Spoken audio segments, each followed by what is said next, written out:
film called This next poet is an absolutely incredible performer. He always makes me laugh. He's got such an incredible energy and he's such an incredible poet and person. So can we please give it up for Jimmy?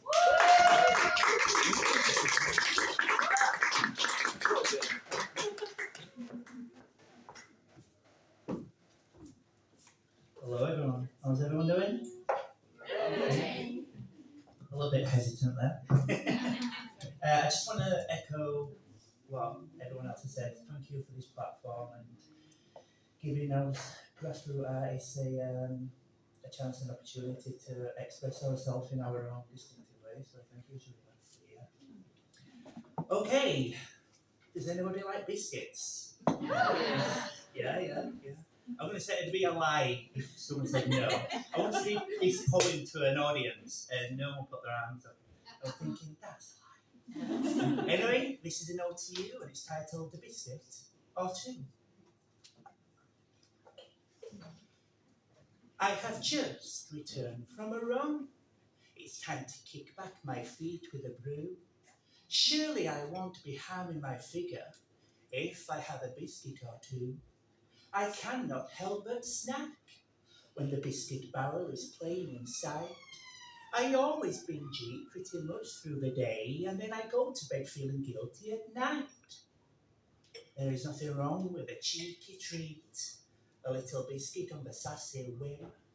I tell myself not to feel guilty because tomorrow I'll be back at the gym. They always say a little treat won't hurt to taste that sweet sensation, but I can't deal with minute helpings, and I certainly can't eat in moderation. When the fresh packet is out in sight, the biscuits are gone in a shot, because I can't just have the one, I've got to eat the whole bloody lot. But sometimes I do try and resist, and the healthy eating is going strong. But then the biscuits will be out at work, and I'm there tucking in. Well, the diet didn't last very long. As long as I am keeping up with my fitness, and I don't treat it as a taboo, there is nothing wrong with kicking back your feet and having a biscuit or two. Quite rightly. Thank you very much.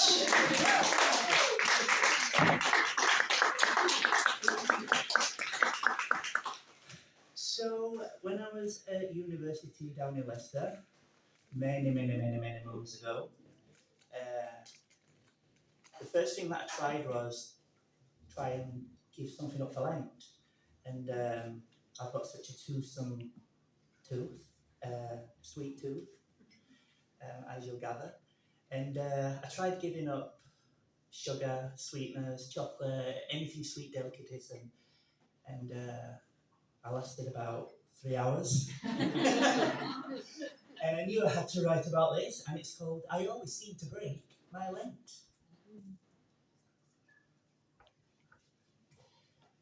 It was a respectable 60-minute solace, but now I have become lament, because after just 1 hour of giving up sugar, I always seem to break my Lent. I have tried to obliterate the treacle taste in order to succeed and thrive, but I cannot give up those hot syrupy drinks. It is my addiction to survive. As I grew older, I discovered an alternative. Sweeteners became my glee, but I cannot accept any hot drinks unless there is any sweeteners in my tea. People have warned me about the artificial detriments, stating that one day it will become my fate. But I would rather enjoy a nice sweetener brew and still contain my weight. My grandma is the worst for synthetic condiments. She has 12 sweeteners to be precise. She will take a sip of her drink and state, "Oh, I say, that is nice." I have offered the taste to my dear close friends. Their reaction is the best. It might give them the scowling shivers, but it gives me that taste of zest. So I shall not be giving up sugar or anything, although it was a 1 hour well worth spent. I guess I'll have to go and find another hideous habit in order to succeed my length. Thank you very much.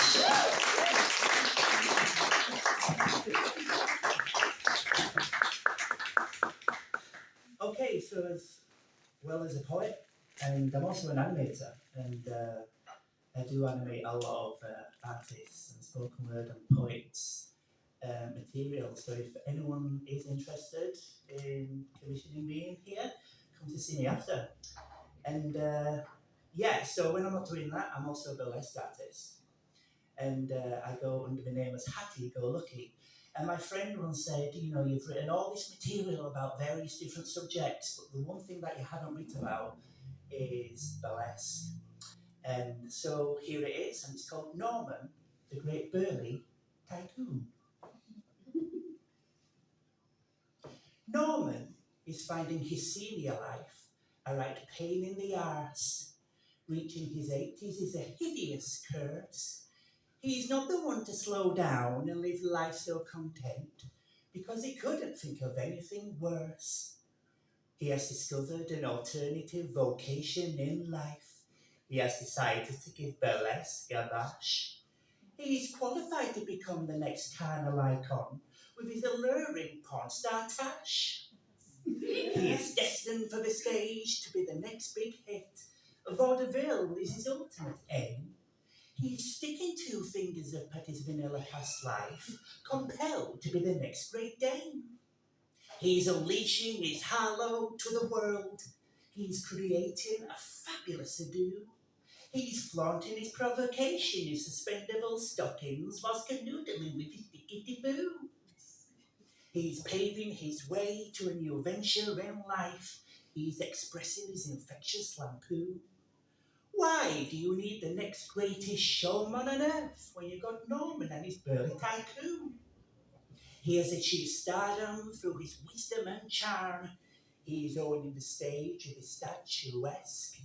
There is nothing more deserving than a cradles in life and being in the wonderful world of burlesque. So yeah, thank you.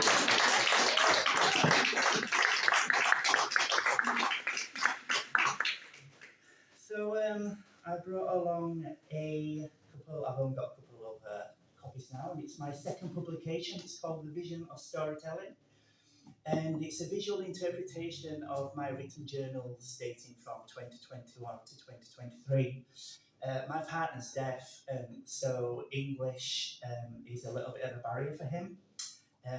He doesn't really understand context and dialogue, so I like to make it inclusive, and I transform my words into drawings. And there's a lot of subjects I explore in here. There's mental health, there's comedy, there's roller coasters. I love roller coasters. Shireen knows all about that. I love it. I am addicted. I'm at Blackpool Pleasure Beach every week, but yeah. And yeah, it's got an array of my anecdotes in there and some commissions that I did. So these are from animation. So if you are interested, it's RRP £30, but I'm doing it for £20 tonight. And yeah, come and see me after. Thank you very much.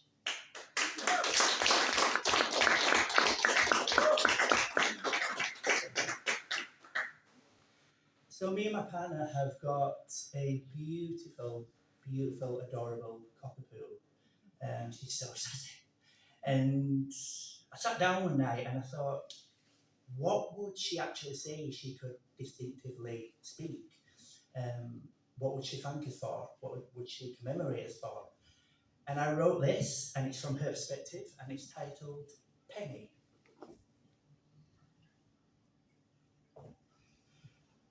I want to thank you for your affection and being ever so terribly sweet, for thickening me up on kibble delights and an assortment of meat treats. Thank you for the giving paws and tickling my button face. But when you stop me barking, I'll still put you in your place. Thank you for the ridiculous coats and the adventures in the moss. You may be my legal master, but I'm your bubbly bitch boss. You are welcome for the walkies as an aid to keep you fit. And thank you for the courtesy of picking up my shit. Thank you for making me feel smitten. I know how to get my way. With my charming whiskey attributes, you give in to it every day.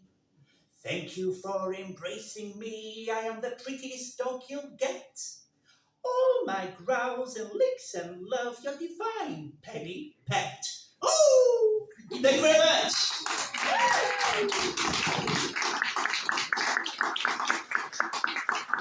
So I'm going to finish off with this little piece, and I just want to say a big thank you again to Sharina. Thank you to the Huddersfield Literature Festival, and thank you to Ant. What a great venue. And yeah, I'll leave you with this one, and it's called The Day My Gran Rode a Roller Coaster. The day my gran rode a roller coaster, she nearly lost her teeth. As she climbed 100 feet to the top of the pull-up and looked down at the drop beneath. The train plummeted down the turbulent tracks, Gran pierced the air with a shrill. As she closed her eyes and held on tight, not grasping the fun nor thrill. I have never laughed with so much weight as her pride was on the seat beneath. The day my gran rode a roller coaster, she nearly lost her teeth. Thank you for having me. Thank you.